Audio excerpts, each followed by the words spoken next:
All right, before we roll into this week's episode, just want to say if you haven't already, go and listen to part one of this discussion. That is the Faith No More, The Real Thing album discussion, where Jason and I picked our least favorite or the worst song of The Real Thing. That same discussion now takes place for Angel Dust.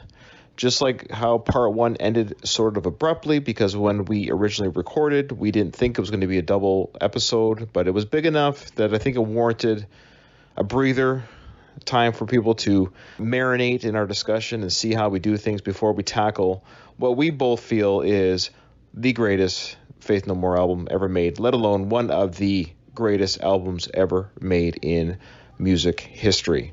And if you don't agree with that, then I don't even know why you're listening to this episode. I'm going to give a little teaser here. Jason and I don't agree as much as we did in part one as we do with our choices in part two. So stand by for that. Just want to give a special shout out and thank you to the Facebook group Faith No More Followers. They gave us a plug on their show, which gave a nice little bump to our podcast.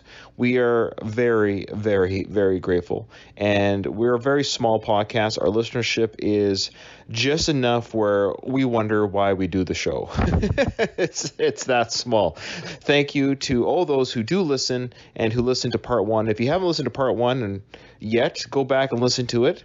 Because part two, like I said, just kicks off right away, almost like in the middle of a sentence, because we start talking about Angel Dust right away. So that's where this one will lead into. So again, thank you. If you have recently subscribed to our podcast because you've enjoyed our Faith No More discussions, I encourage you to go back and listen to other episodes. I hope you enjoy the show. Hope you enjoy the podcast. And I'm really looking forward to listening to this again myself, because this Angel Dust discussion is quite good. Thanks, everyone. Thanks for listening. And here we go. Cue the intro. Welcome to the worst of the best podcast. You wanted the best. Well, they didn't freaking make it. So here's what you get. From Canada, Ryan and Jason.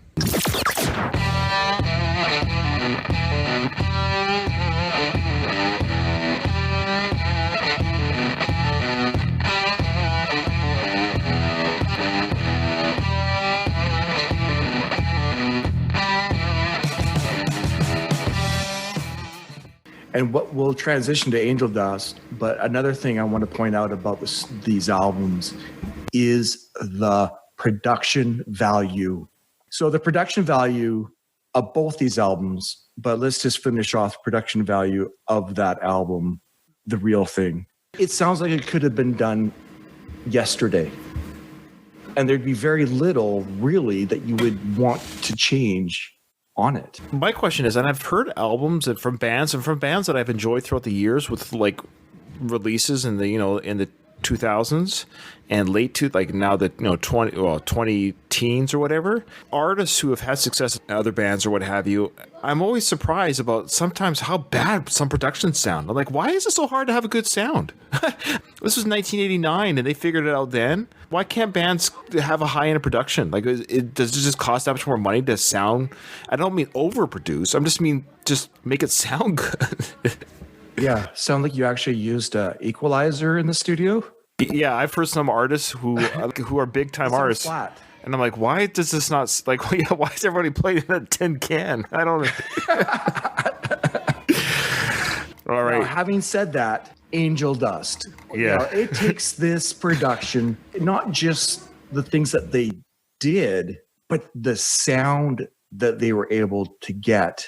I think if I had to say the best produced album, I'm not talking about the best albums of all time. I'm talking about the best produced albums.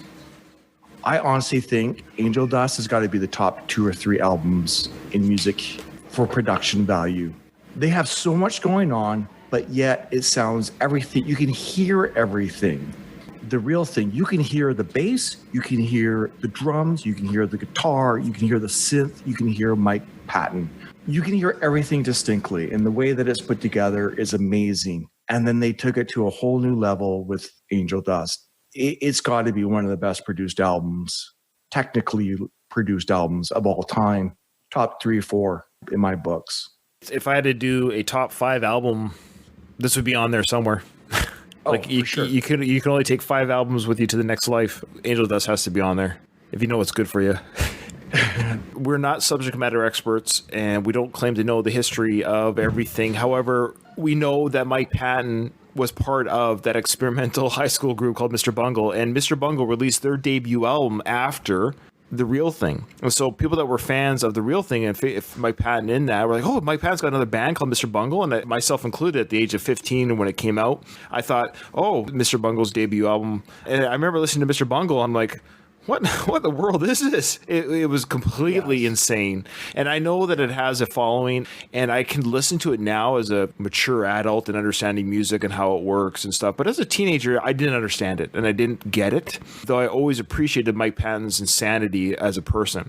What I think happened with Angel Dust is he took his Mr. Bungle type, or the Mike Patton that he is, and now he's like, hey guys, I'm now here not just for the lyric writing. I'm now a member of the band. My creative juices are now going to mix with yours, and we're going to create something a little bit different. And it was a natural thing. It wasn't him saying this. I think it was just they were saying, hey, Mike, come on in and join the creative process with this album. And I think they, as a band, with this, because these band members, this is their 4th album. They were probably like, let's change it up a little bit. Let's have a little bit of fun, and let's get Mike's input on this.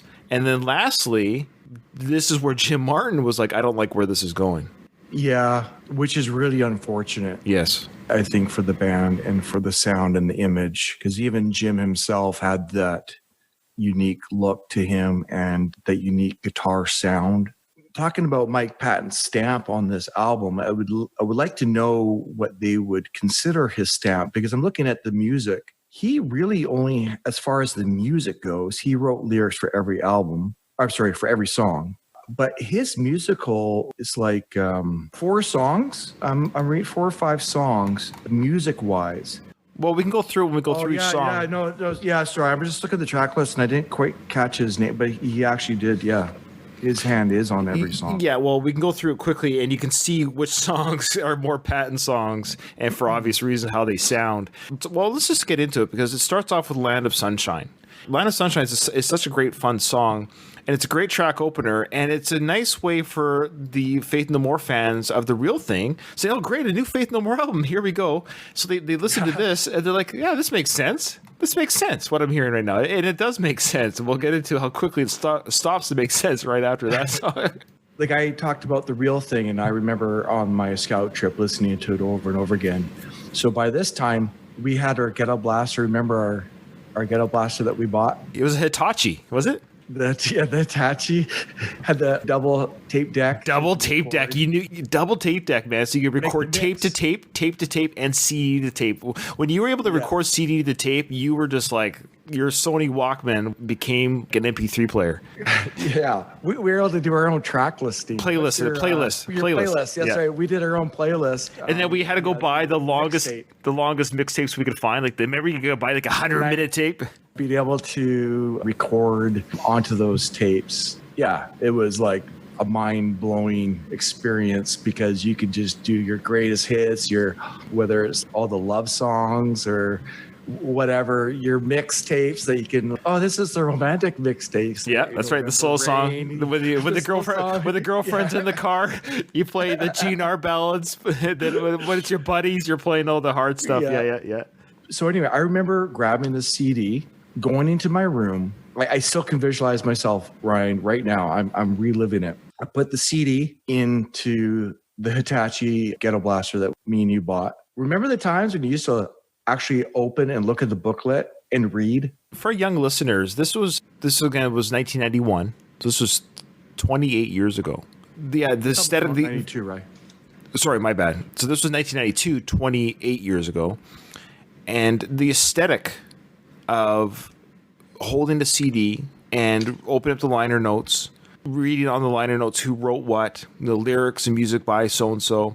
I remember being a teenager, really taking into account, who wrote what. We were invested, yeah, completely invested in what we were listening to, what was being sung, why they were singing what they were singing, all of it. It wasn't just, I want to just have this music that's just Like a lot of the lyrics today in pop songs and stuff, how much is repeated? They probably got like 5 lines and they just repeat those 5 lines in a song over and over and over again. No real chorus, no real beginning, middle, and end. Song structure is pretty simple nowadays for most pop stuff that you hear on the top 40. But these musicians are committed to their craft. There's a reason why they do everything. There's a reason why they have the track listing the way that it is. It makes sense to them. And we desperately wanted to get into their heads.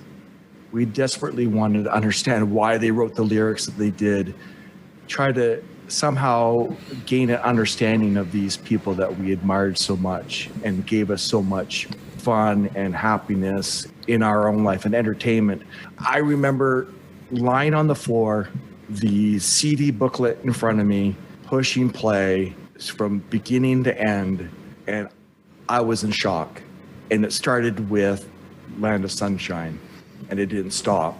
But Atlanta Sunshine, and we're thinking, okay, here we go. You know, this is a Faith No More album. All in all, it's what we could expect when a band matures. Second album with Mike Patton. This song, a natural progression. It's like, wow. Yeah. Gone Right Away is the nasal.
There's so much going on there. Oh, right off the bat, I have chills, Ryan. Yeah.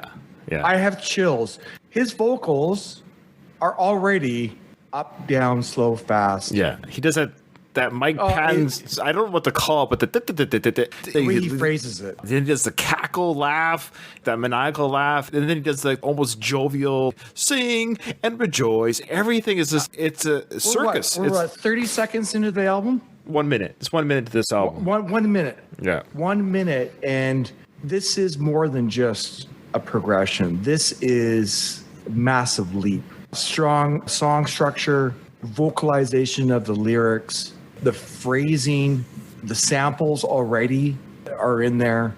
Yeah, right off the bat. You know, you're going from the real thing to this. You're taking to a different place. Completely.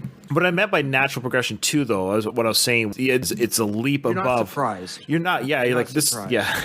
Yes, this was their second single. So their first single, and we'll get into, was Midlife Crisis. So their second single was Land of Sunshine, but this could have easily been their first single, and it would have just worked just as well. The second track on this album, Caffeine, fan favorite, rightfully so, concert favorite.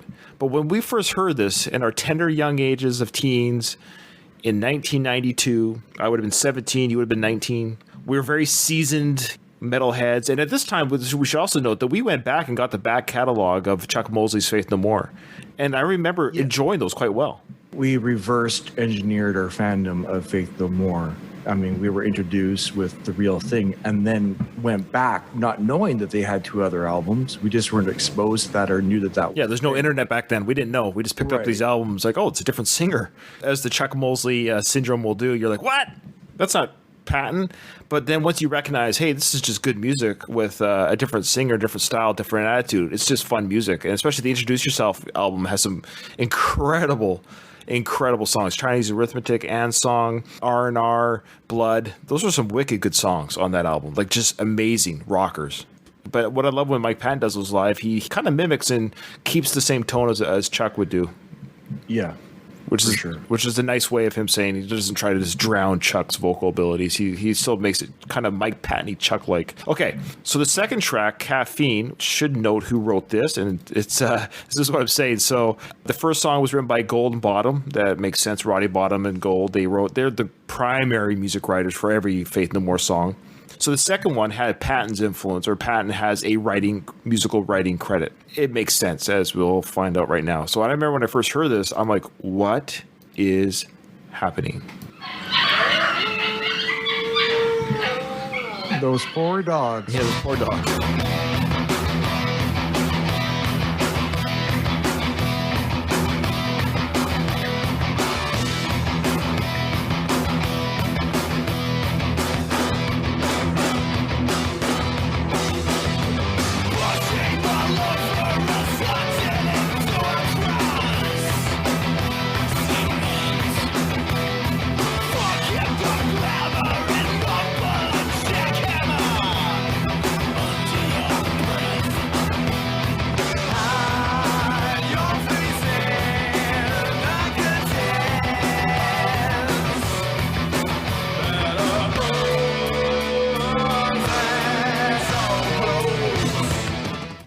So I remember when I first heard this. Oh, man, that's so good. It is so good, but this is a song that grew on me.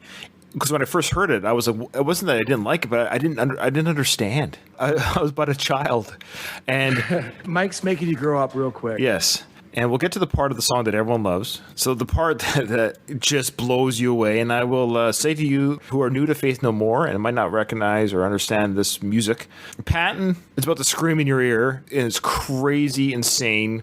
The build up. At the end of it, he says, relax. It's just a phase. You'll grow out of it. And we all did. We all grew out of being shocked and just ended up loving it. I think he was speaking to the Faith No More audience.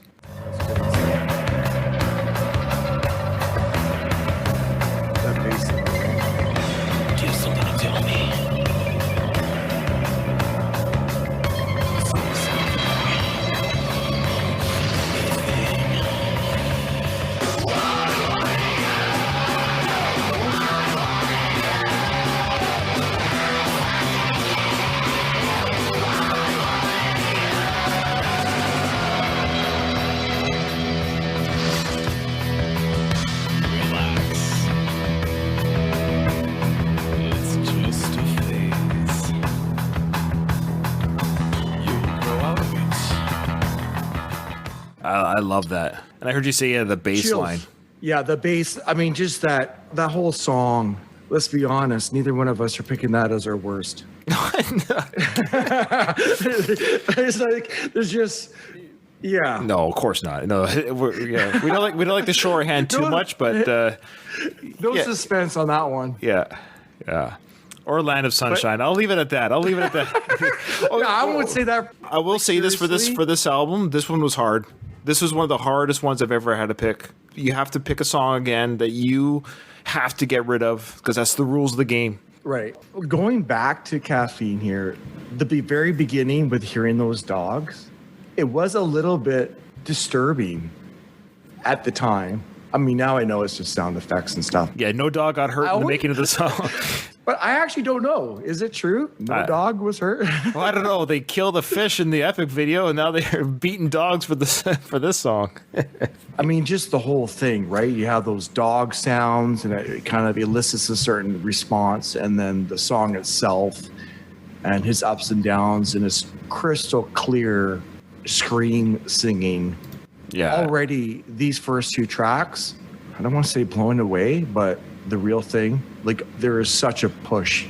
Yeah, the real thing has parts of the album, Epic, yes. Like I said, that have aged. Zombies must have been probably closer to this album. Is maybe the closest. Just kind of the. There's not one song on this album that has an age to it. I know. It's unbelievable. That's why I think it's one of the greatest produced albums of all time. You could not put that in and go tell me what year this was made. You would guess 92. No.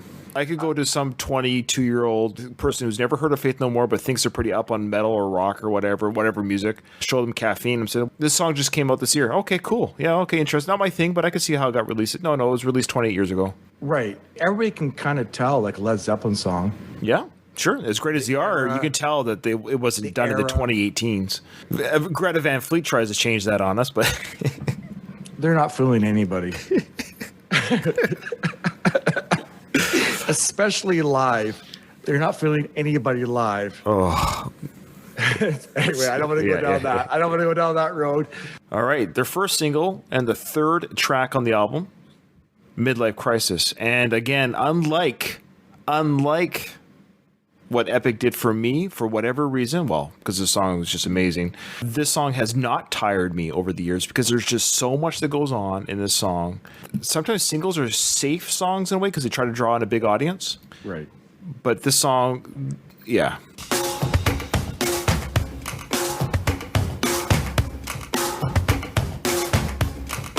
So I'll just stop right there before it kicks in. So right away we're like, oh yeah, again, it has that Faith No More drum that Borden's so good at. You just recognize it right away that it's a Faith No More beat. And then Mike Patton takes his scat-a-tat-tat, rat-a-tat-tat vocals to a whole other level.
Your menstruating heart bleeds enough for two.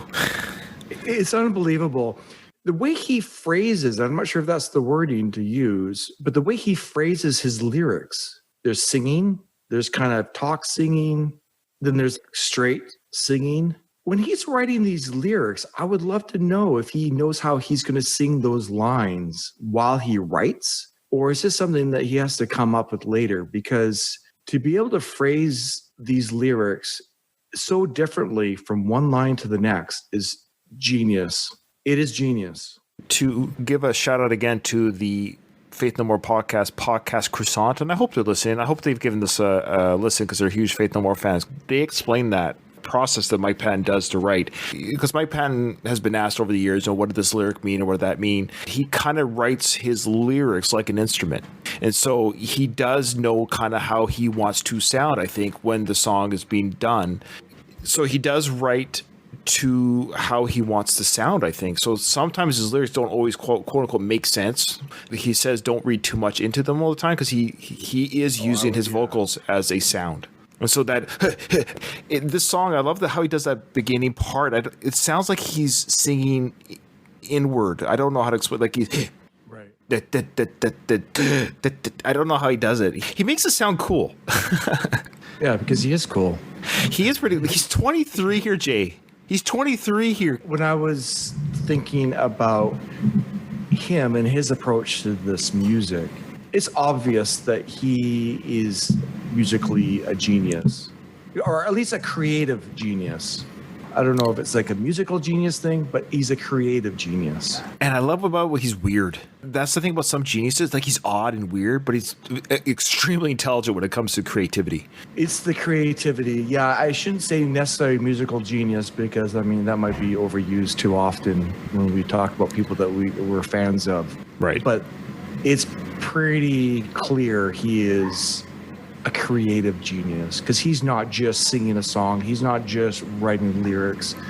There's a lot going on, especially this album with all the different sound effects as we'll go through, the different samplings that he puts in, the mix of synthesizer, the mix of the bass and the drums, and then the added guitar accentuating the darker moments in those songs. It's impressive. And then a producer being able to understand that vision and not wreck it makes this an amazing album. And again, Jim was not happy with where this album was going, the sound of the band. It's unfortunate that, how should I say this? It's unfortunate that his vision of what this band could be like did not fit with his.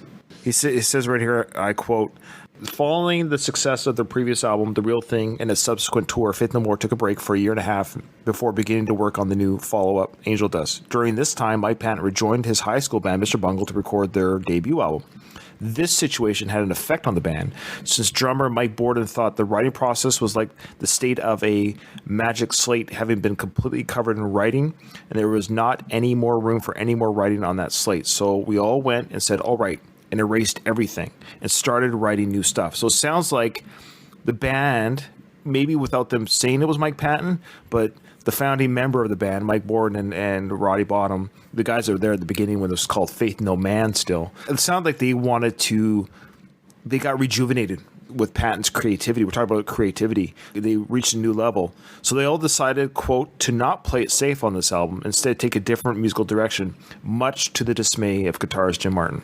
The only thing I could say to Jim Martin's defense, despite how amazing this album is, it wasn't the commercial success that The Real Thing was, sadly. Because this album it's different. Well, it's completely different. I'm not discrediting the genius of the album. It may have thrown people off the trail a little bit. We could see the rest of the history of the band. The next album after this, which we won't go into, with this album kind of maybe pushing some fans of The Real Thing away, and then Jim Martin leaving, the band never had the commercial success that they used to have. Yeah, it's too bad. Imagine if Jim was behind this sound. Yeah, if Jim Martin had stayed, even the next album could have been stronger, because not every album's going to sell the same as any other album. No artist is doing that anymore. Right. But maybe Jim Martin was, I see the writing on the wall. I don't want to see what I had thought it was supposed to be.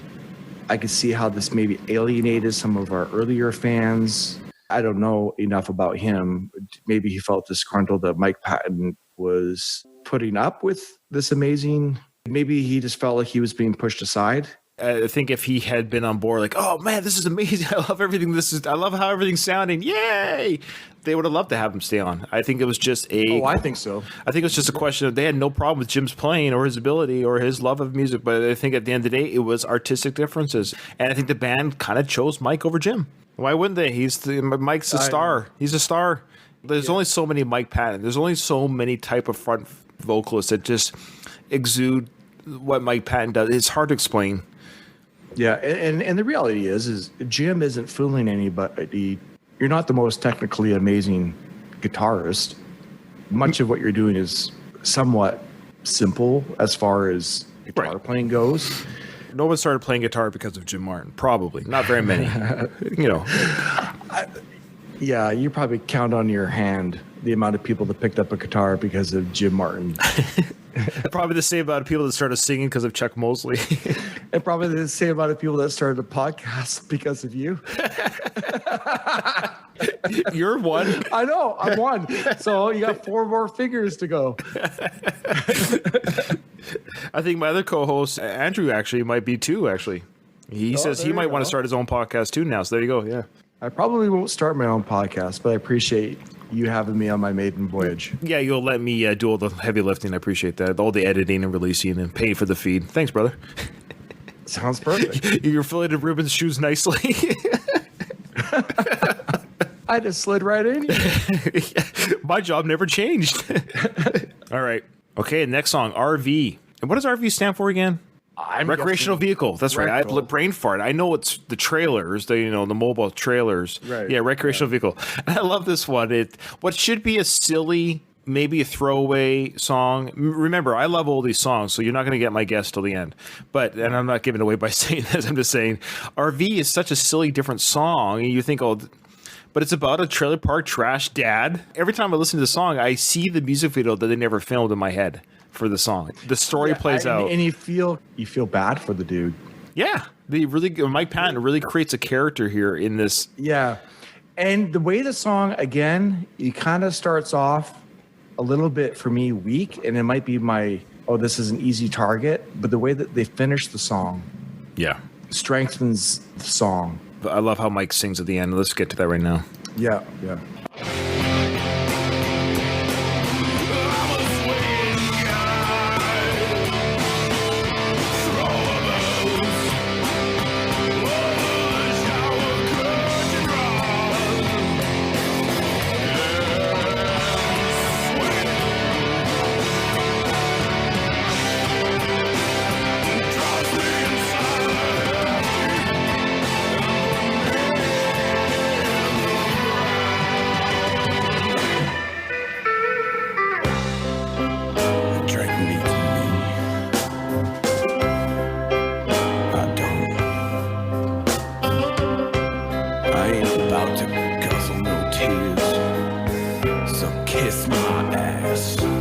I love that. Let's go back to his talking part. He just has a cool voice even when he talks. Like the DNA blessed him with a vocal that just sounds cool even when he talks. Yeah. When he sings that part that we showed at the beginning of that crescendo of this trailer park guy, he keeps in character of a guy who maybe fancies himself a singer, isn't quite that good of a singer, but kind of belts out a half decent type belting out part of the song. And he stays in character. It's not great singing, but it's great singing for this trailer park guy. Yeah, he just took on a persona and carried it through the whole way. Yeah. Like he stayed in character of a guy who can't quite sing. He's a little bit.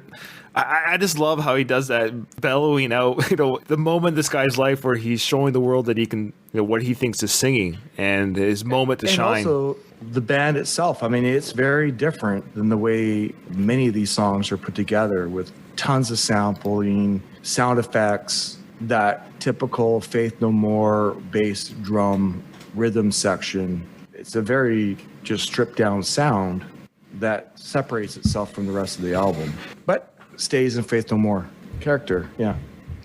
So the fifth song of the album, Smaller and Smaller. Love it.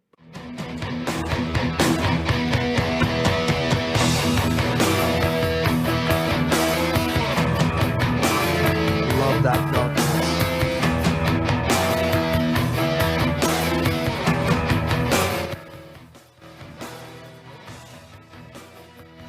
Sorry, what were we saying there? Oh, it's good. I just love the darkness. The darkness of the way the song starts.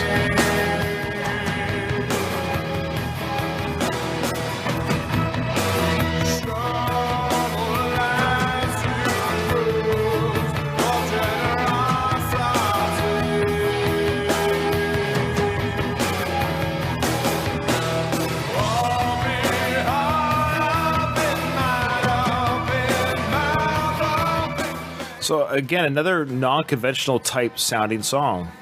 Like this isn't going to drown the airways of radio. No, it's not.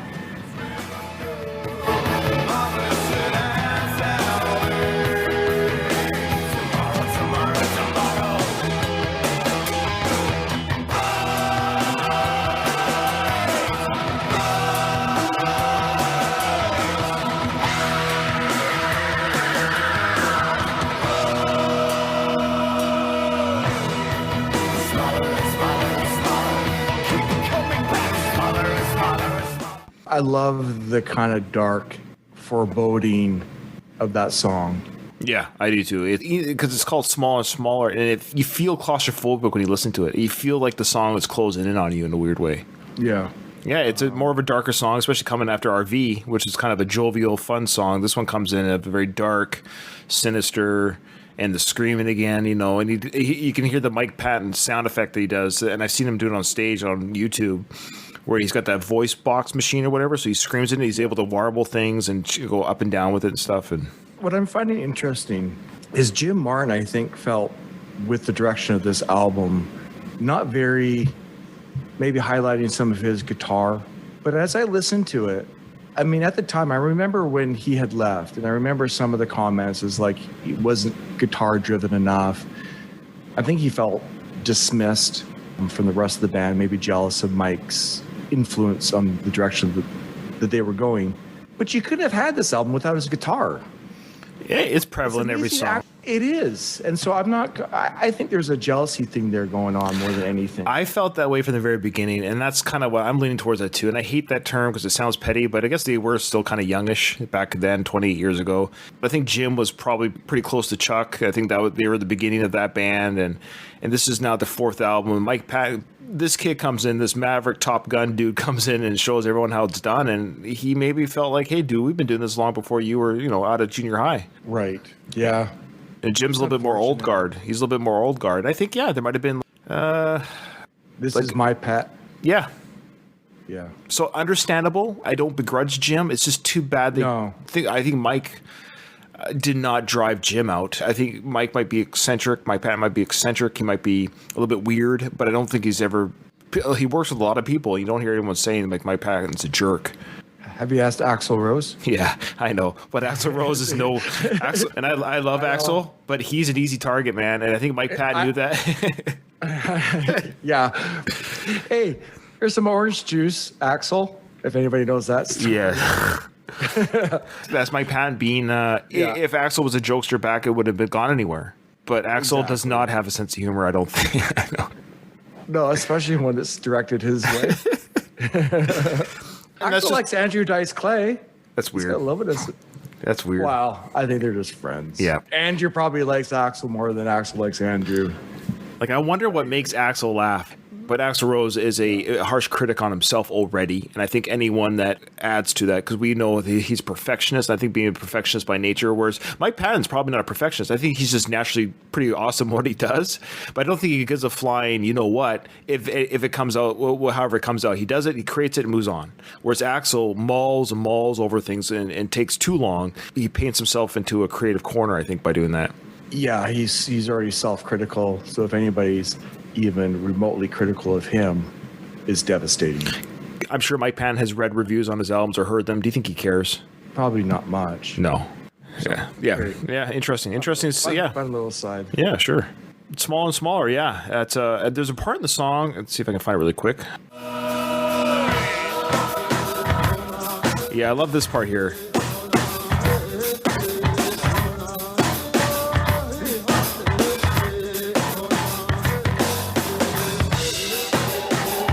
It's probably Mike Patton doing some sort of chant, but then he's doing that voice chant, and there's just a sounds. Oh yeah. And then the build-up that comes up here.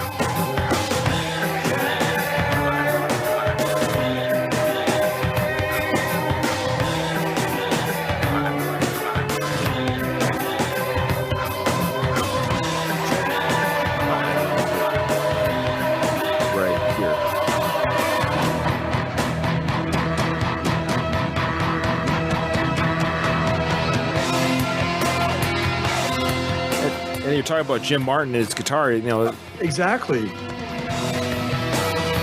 Yeah, I mean, you could not have that song without Jim Martin. And it's unfortunate he didn't feel... Maybe he was mad that Mike Patton had his little vocal show there before the guitar. I don't know.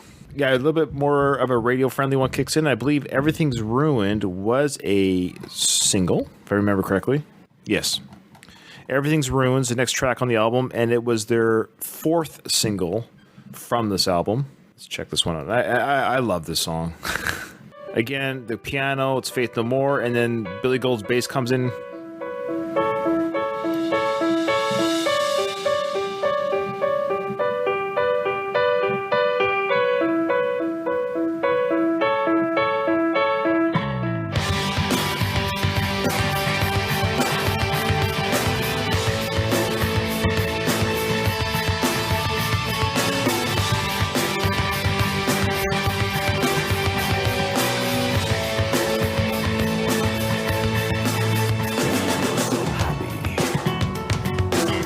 If that doesn't sound like Faith No More. It's unbelievable. I mean, just...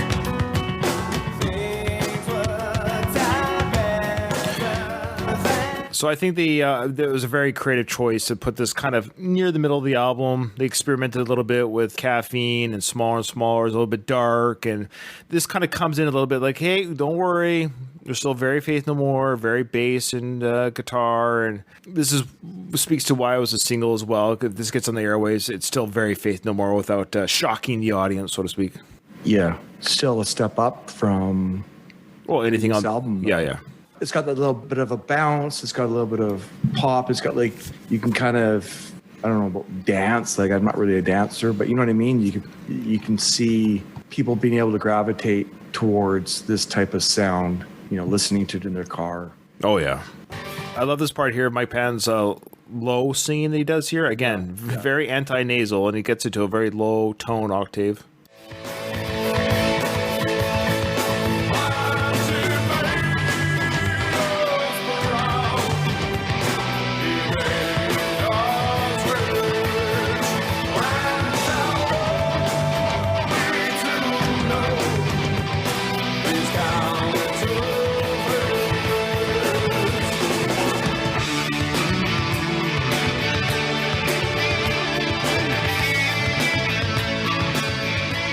And then Jim's guitar playing, his guitar solo.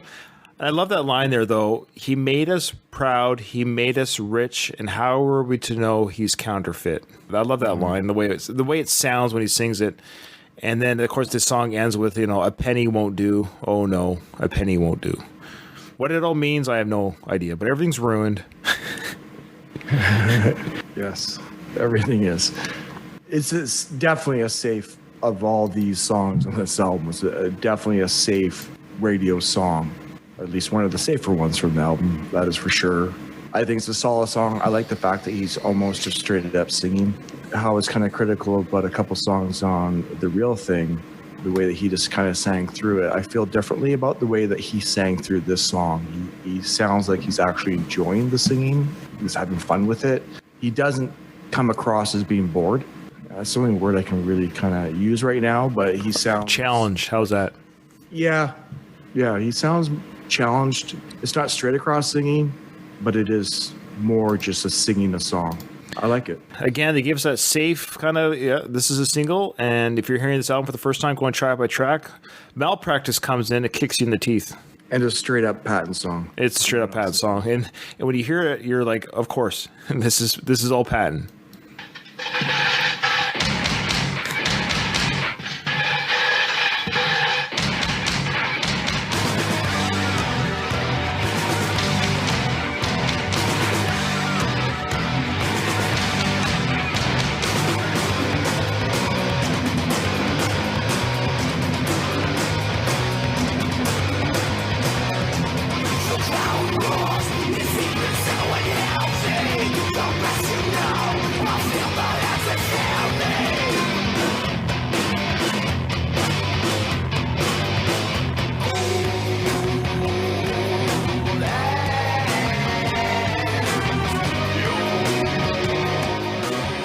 I love that when he's screaming, the crowd roars, and he's screaming that. Yeah, and he's like, you know what? With everything's ruined, you thought we were going to go do the real thing the rest of the way?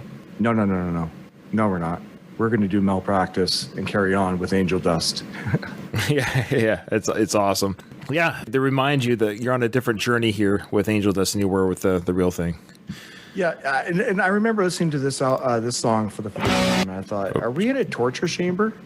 Yeah, the creaky sound. Chamber? Yeah, those are either the device where it pulls people's limbs off, or are we listening to dungeon doors opening, creaking open, or it gave me that, Malpractice, kind of like, are we in a dilapidated surgery room or experimental room or something? Yeah, I gave you that creep out vibe. It's a song at first, when you first heard it, when I was young, teenager, I wasn't behind it, but it challenged me. And I appreciate now more than ever that it did challenge me, because I love the journey that it takes you on. You listen to what actually Mike Patton is doing. It's not a conventional song. And the fact that they threw this on an album, the record label probably were just like, oh my goodness, what are we doing here? This is Mike Patton saying, you know what? I've got the equipment. I've got the budget. I'm going to do a Mike Patton song. You guys want to play it? And they did. Right. He's like, I gave you Everything's Ruined. I can have malpractice. Yeah, that's right. That's right. Now, well, speaking of which, the next song is Kindergarten, and I love Kindergarten. This is, again, a little bit more of not a safe song, but it's a song that was a single as well, I believe. My bad. This was not a single, but it's a song that could have been a single. And what I love about the song, though, is I actually love the lyrics and the journey that this kid is having as a kindergartner. Right. You shouldn't be able to enjoy that or envision it, but it's done in a way where he's talking about how the drinking fountains are shorter than they used to be because he's growing. The kid's growing. Yeah, he's walking through the halls differently than when he was younger. 5-year-old kindergarten student.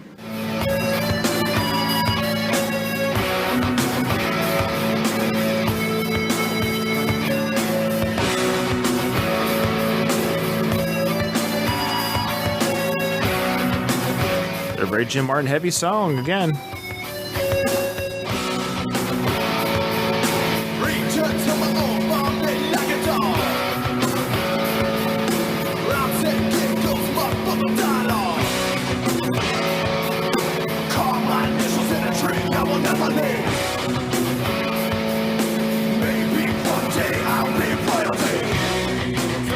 I love that one. Maybe one day I'll be royalty, carving my names in a tree that will never leave. I love that. Yeah. And there's a part in the song I really love. The build up at the end. I want to get to it here. This part here, I really like this part in Kindergarten where it gets a little bit heavy and dark at the end. Mike Patton's a little kind of his. I don't know how to describe the sing talk that he does, but he does it here really well. The bass. Oh, I know the bass.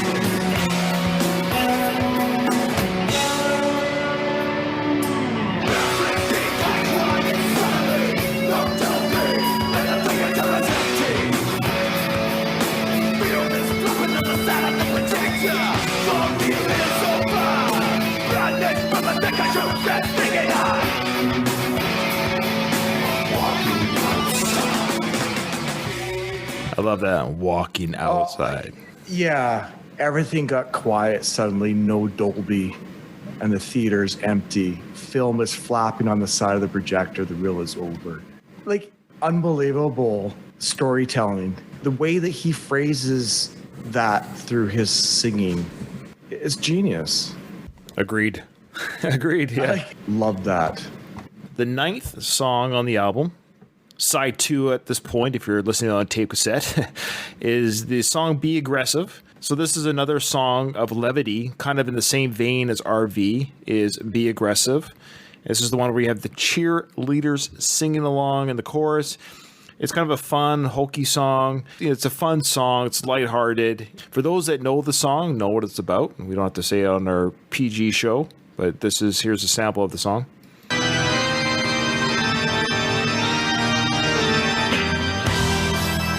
It's got really that dark beginning, and you're like, but then it turns into kind of that carnival. Yeah, exactly.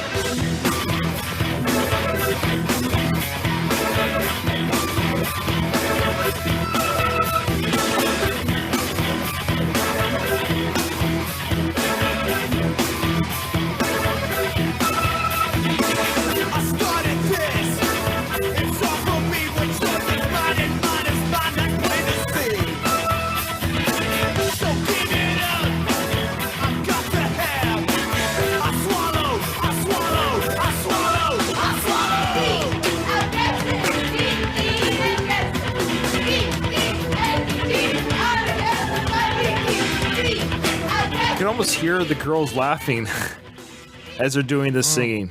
Do you hear that? Yeah. That's the sample of that song there. It's a fun song. Again, if you know the song and know the band, you know what it's about. If you don't know, go ahead and Google it. Okay. I think it's a follow-up to Epic. If you know what that song's about, yeah. It's the next step. It's the next step. This is why, they had to do that album first, and they had to follow it up and finish it off with this album. Yeah. If you can't be aggressive, you can be epic. All right. I remember when this song was released as a single because the music video was so high-end, so good quality. It really adds to the song. It's a small victory, incredible song, incredible music video, and I don't think they've ever topped this music video.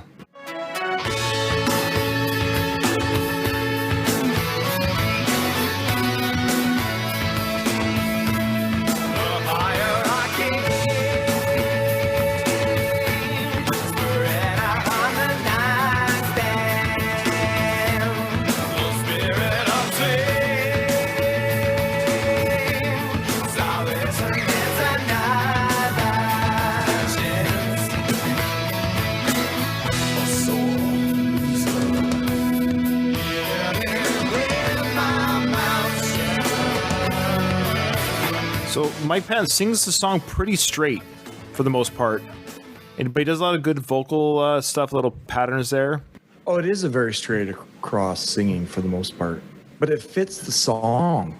Yeah. If you kind of read the lyrics, it's just... Yeah, it's more of, a mature, it's maybe their Civil War song. It's still done in the Faith No More vein, but it's a little bit more of a message. It's not the silly song the Be Aggressive was, or RV, so to speak, or the challenging song of Caffeine and Malpractice, but it's a kind of a serious song in the sense of the subject matter and the point they're trying to get across. The part that I really love is the kind of the cacophony of crescendo here with the sound effects and between Mike Patton and the boys in the band here. Check this out.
I love that.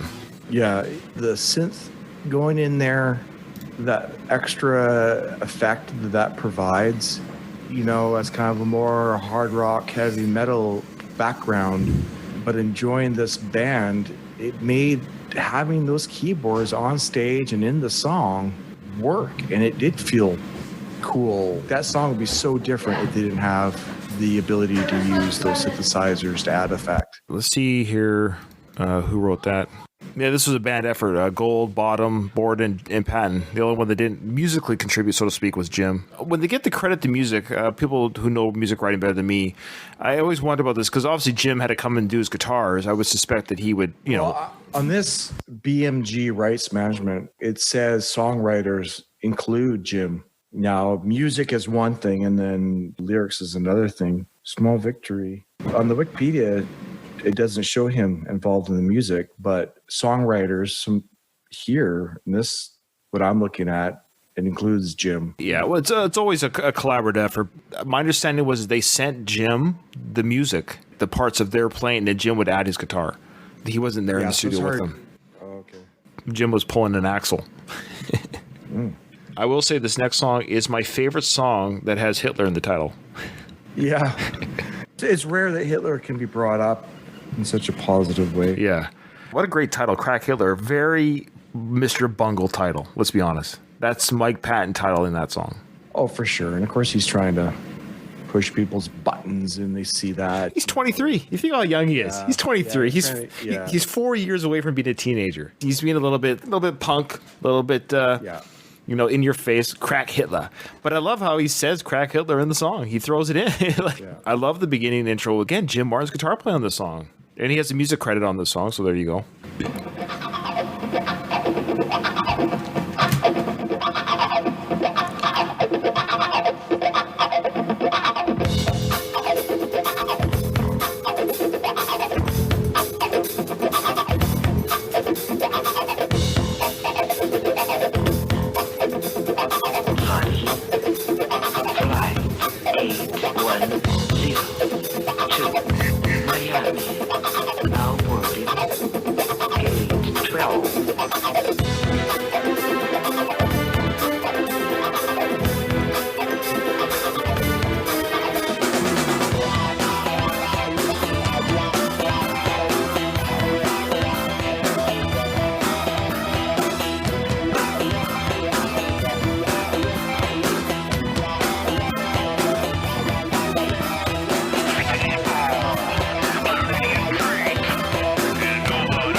I love that build up, and I love Mike Patton's vocal sound. These lyrics, I'm reading the lyrics as you're playing that, and these lyrics tells quite the story.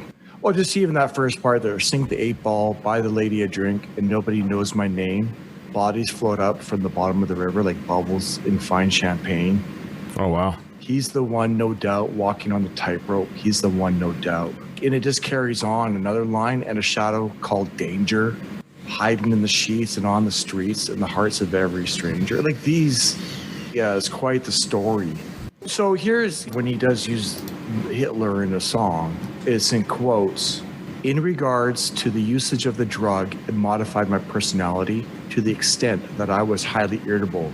I was like a crack Hitler. There you go. Yeah, I mean, it makes sense. Here's this person who's describing how they're feeling, you know, going through whatever emotions, and he recognizes that he was just like, I'm not a good person. It altered my personality. I was like a crack Hitler. Interesting. And I love that song. I do. That's a. I do too. Yeah, for sure. I mean, this is such a strong song. I love how it ends. We won't play with how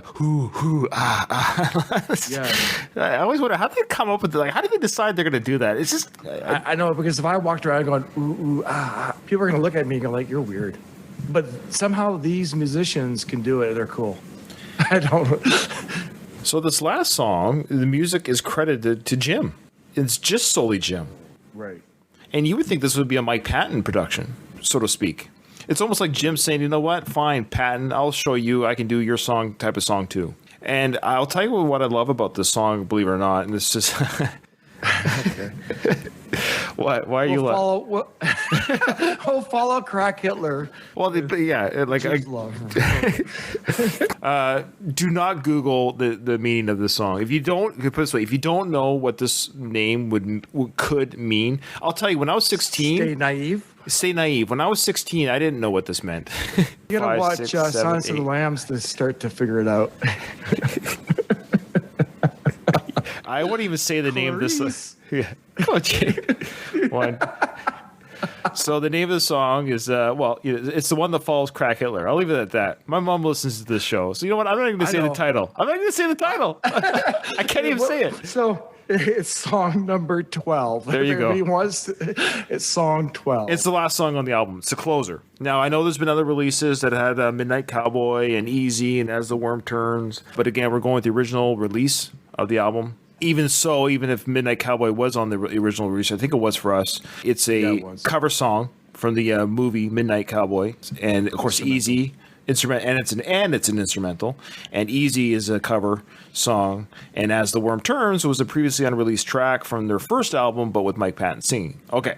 Thankfully, you have those rules in place, because Easy would have been the pick. Well, yeah. Again, they would say with War Pigs, so the two covers are the weakest tracks. Yeah. And then again, instrumentally, Midnight Cowboy, Yeah.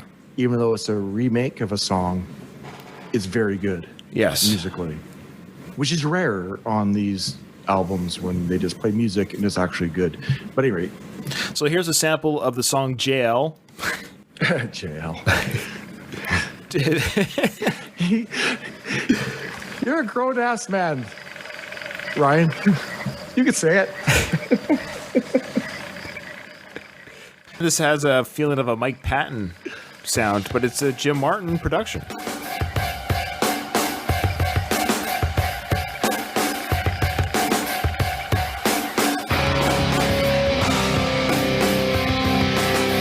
you could argue it has a very Black Sabbath-y feel to it.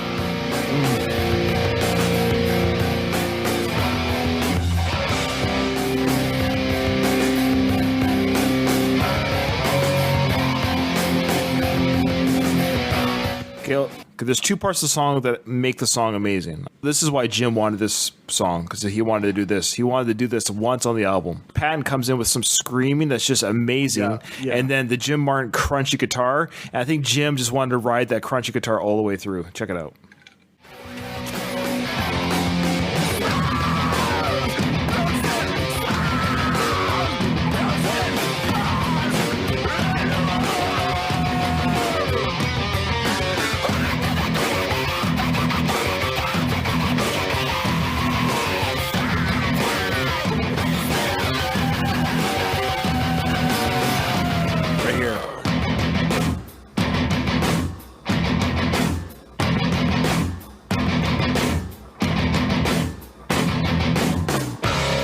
That's his nod to Metallica, I think. Oh, for sure. That portion of the song is amazing. I think it's Jim's way of saying, "See, guys, this is where I wanted us to go," and he left with that song. The ending of the song, I'm going to play it because I love how the song ends, because it ends with Patton singing a little bit more cleaner vocal, but in a low octave, and it bleeds into that great ethereal cathedral type music by Roddy Bottum on the synth.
What a perfect ending to the album. Right. That's Angel Dust. The ability to pick the worst song is easier for me than it is to pick the best song. What is your best song on this album? I actually really don't know. Picking the worst song is easier. I don't know if I could pick legit one song over all of them. Give us your worst pick. Yeah. Before I do, this is a masterpiece in production. No one would ever listen to this and think that this album was put together in 1992. It could have been done yesterday and no one would think anything of it. But as Mike Patton sang, I'm sorry, in the last song, that is my pick for the worst song on the album, Jizzlobber. Oh, wow. Really? Yeah. Sorry, Martin. And Martin, Jim Martin. You didn't want to be a part of this band anymore. Oh, jeez. Wow. And this is your big writing credit on the album? Wow, savage. It's Jason coming in savage. I'm coming in hard. RV for me was close, but I just don't know if I can listen to this song over. The little middle piece where it's really heavy, I love, but just as a song in general, to throw that on over and over and over again, it would get old for me. RV provides just a little bit more, just a little bit more. I hear you. Unlike our last talking about the real thing, where we could kind of see why we picked what we picked, I have a hard time seeing I understand what you're saying. I think I felt that way when I first listened to this song back in the day, but it's a song that over time, I love the power ending, and it saves it for me. Actually, it's the reverse for me. I quite liked it. I hadn't really thought much really one way or the other with it, but as listening to this album a couple times the last day or so, I just don't know if I would really want to hear that over and over again. If I had to put a song on repeat, I'm not sure if that's the one I would want to hear over and over again. RV is for me a close second, but yeah, I just think it's easier to stomach over a longer period if one song was on repeat more than the other. Interesting. Kind of how I'm viewing this decision. Anyway, so yeah, track 12. I'm leaning towards what you're saying regarding RV, but my argument comes in with RV and Be Aggressive. We already had with RV kind of a light comedic song that's a little bit silly, a little bit fun. And this album is not a fun album. It's not meant to be, quote unquote, a happy-go-lucky type album. It is heavy, it's dark, it's aggressive. Speaking of Be Aggressive, it's a punch in the gut, in the face. And that's kind of why I like Jizzlobber over these other twos, because it ends the album with a hardness, and then it ends with that little soft melody at the end of Rodney Bottum's playing. If you put that song in the middle of the album, you might not have that sense. Maybe not. But I do look at this as a whole, though. As an opening and closing song, because you got the Land of Sunshine and then this closing. To me, it makes sense. However, for sure. But however, RV and Be Aggressive, I feel like we already had RV, and so when Be Aggressive rolls along, it's a song that has aged poorly for me. Both of what it's about, I don't think it ages very well. I can see why a 23-year-old wrote it. I'm just looking at it through 44-year-old eyes as well. I think it was a fun, silly song to sing along with as a teenager. And the girls singing their little chorus. I'm never a fan of spelling in songs. How do you spell it? BEBAGRESSIV. It's like, MISSISSIPPI. Like, spelling in songs has never been fun for me. That's my worst pick. Could you imagine you having to pick Respect? Song Respect. Is that RESPCT? Oh, classic. You stumped on that one. Yeah, it's annoying. It's annoying. At the end of the day, it hasn't aged as well for me, and I could be happy if I never heard it again. And I don't put this song ever to listen to. When I'm listening to this album, I'll skip it. Okay, that is interesting. You know what's also interesting is only one band member wrote that song as well. Bottom. One band member wrote the song Be Aggressive. You're right. I mean, probably behind RV, that's a fairly weak song. For the most part, only one band member wrote Jizzlobber, and that's the one I picked. Mike Patton may have had some help on the lyrics on that one, but as far as songwriting goes, it's basically a Jim Martin song. Two or three of the weaker tracks are not a band effort. Not really a band effort. And that's not surprising. Any band that you like, whoever's listening, think of a band that you like and think of that same band if they had a solo project from that band. I guarantee it wasn't as good as the band stuff. There's something to be said about a collaborative effort. Ask Duff McKagan. His solo career. His solo career went. Bless his heart, eh? Bless his heart. But no, he's part of a bigger project, and it's just weird how some people just, not every band, but not everyone could be a Phil Collins, or Michael Jackson. Michael Jackson. Yeah, Michael Jackson is an extreme example, stepping away from the band and eclipsing your previous efforts. There you go. That's it. That's how it goes. Remember, in front of every silver lining, there's a cloud, and we're here to help you find that. Jason, thank you so much for guest hosting, and we hope to have you on again. I hope this becomes a more regular part of my life. It was fun. Yeah, maybe I won't have to invite myself next time. Maybe blood's thicker than water. I'm sure we'll have you on again. I appreciate it. Thank you for giving me a chance to do this. It is my first time ever being on a podcast. I hope I didn't drive away the one last downloader that you have, our mom. Hopefully she's willing to. She might not have downloaded part 2. Mike Patton scared her. Anyway, it was fun. Hope I can do this again with you, Ryan. You bet. It. Of course. Okay. All right. Take care, brother. Yep. Bye-bye.